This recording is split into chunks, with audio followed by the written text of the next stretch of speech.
Bismillahi rahmani rahim. Alhamdulillahi rabbil alamin wassalatu wassalamu ala rasulillahi sallallahu alaihi wasallam. Kitabu cha leo ni Al-Mulakhasul Fiqhi lil-Allama Al-Fawzani hafidhahu Allahu ta'ala, na leo ni halaka nambari 1.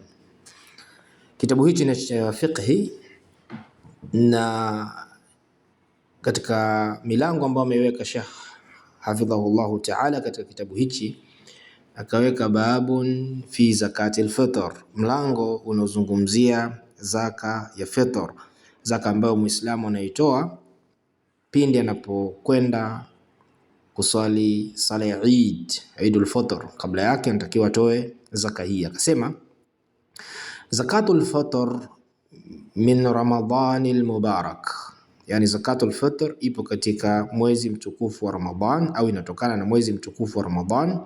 Tusamma bidhalika lianna alfitra sababuha, na inaitwa hivyo, yani zakatul fitr, kwa sababu huko kufungua ndiyo sababu yake, yani imeegemezwa na neno alfitr kwa sababu kufungua ndiyo sababu yake. Manake fitr manake kufungua.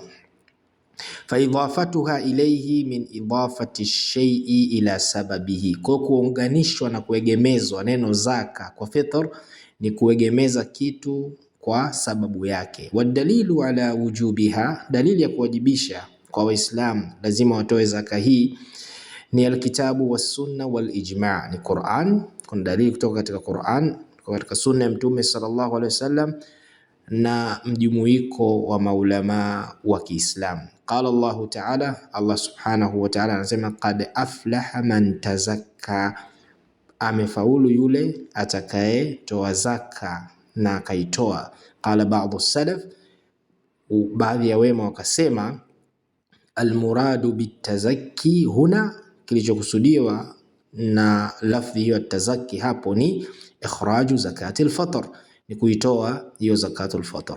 Kwa hiyo tadkhulu fi umumi qawlihi ta'ala wa tadkhulu fi umumi qawlihi ta'ala, na inaingia zakatul fitr katika ujumla wa kauli yake Allah subhanahu wa ta'ala, wa atu zakata, na Waislamu wanatakiwa kutoa zaka.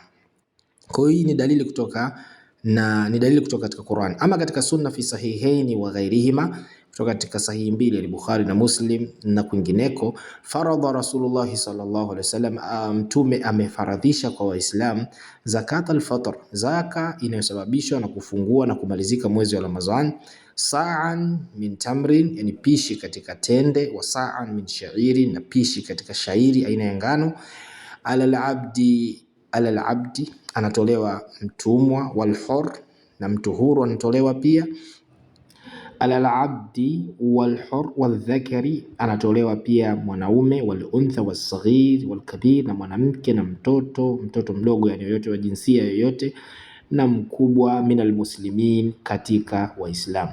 Waqad haka ghairu wahid min alulama ijma' almuslimin ala wujubiha, na wameisimulia asikuwa mmoja katika wanawachuoni, kujumuika kwa wanawachuoni juu ya ulazima wa zaka hii.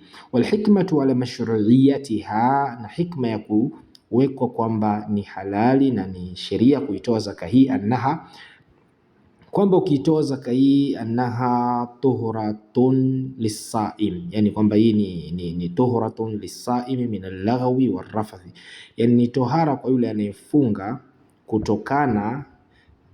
kutokana na maneno machafu au vitendo vichafu alivyovifanya ndani ya somo katika mwezi mtukufu wa Ramadhan. Kwa ni tohara kwake yeye, wa tu'matun lilmasakin, na ni chakula kwa wale ambao ni masikini, wa shukrun lillahi ta'ala ala itimami faradhihi siyam, na ni kumshukuru Allah subhanahu wa ta'ala kwa kumaliza mwezi mtukufu wa Ramadhan kwa amani. Watajibu, yani zakatul fitr ala kulli muslimin, na inawajibika zaka kwa kila Muislam, dhakaran kana au untha, awe ni wa kiume au ni wa kike, saghiran au kabira, mdogo au mkubwa, hurran kana au abdan, awe huru awe ni mtumwa, li hadithi ibn Umar ambayo tumetoka kuitaja muda mfupi uliopita. Fafihi anna rasula sallallahu alaihi wasallam, ndani ya hadithi hiyo kwamba mtume anasema, Yani Mtume sallallahu alayhi wasallam faradha zakata alfitri ala alabdi walhurri waldhakari waluntha walsaghiri walkabiri min almuslimin, yani kwa Mtume sallallahu alayhi wasallam amefaradhisha kwa mtumwa, mtu huru, wa kike, wa kiume, mdogo, mkubwa katika Waislamu. Wafaradha bimaana alzama wa aujaba, yani amewalazimisha Waislamu watoe na amewajibisha Waislamu waitoe. Wabillahi tawfiq.